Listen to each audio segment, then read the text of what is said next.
Washington Times front page for Tuesday, January 23rd, 2024. Thanks for joining us. I'm George Gerbo. New Hampshire's first-in-the-nation primary will give Nikki Haley her best chance to trip up Donald Trump. Susan Ferricchio reports only Haley has survived to compete with the former president in the primary. She won all 6 votes in the remote town of Dixville Notch, which traditionally votes first in the Granite State.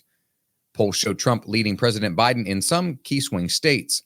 Other Republicans believe Haley holds the key to stopping him and hope she can pull out a win that will propel her into the February 24th South Carolina primary. Trump has prevailed in nearly every court case that's tried to keep him off of the presidential ballot. The exception was in Colorado, where the Supreme Court there ruled 4-3 to ban him from the Republican primary ballot in March. Stephen Dinan and Alex Sawyer report that ruling is on hold while the U.S. Supreme Court considers an appeal. Oral arguments are scheduled for February 8th. Rank-and-file House Republicans are increasingly irate that far-right members are disrupting their agenda, and some want to punish them for it. Alex Miller reports lawmakers say they're fed up with the Freedom Caucus and its allies wielding the razor-thin majority as a cudgel against House Republican leaders. Their tactics have torpedoed bills, threatened a government shutdown, removed former Speaker Kevin McCarthy, and talking about the same for Speaker Mike Johnson. Ohio Representative Max Miller said the roughly 20 members of the House Freedom Caucus who have acted as perennial thorns should face repercussions.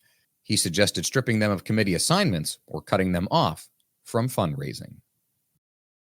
Pentagon correspondent Ben Wolfgang looks at American military involvement in the Middle East, where despite the Trump-Biden effort to withdraw U.S. forces from Afghanistan, a grand plan to leave the region has mostly failed. Trump and Biden were sucked into the region for different reasons and under different geopolitical circumstances. Whether it was Trump increasing U.S. ground forces or Biden launching an air war against Houthi rebels in Yemen, analysts say the root cause is the same: Iran. Foreign policy analysts say it's now clear that the simple notion of a more peaceful, stable Middle East isn't possible unless the underlying problem of Iran is addressed.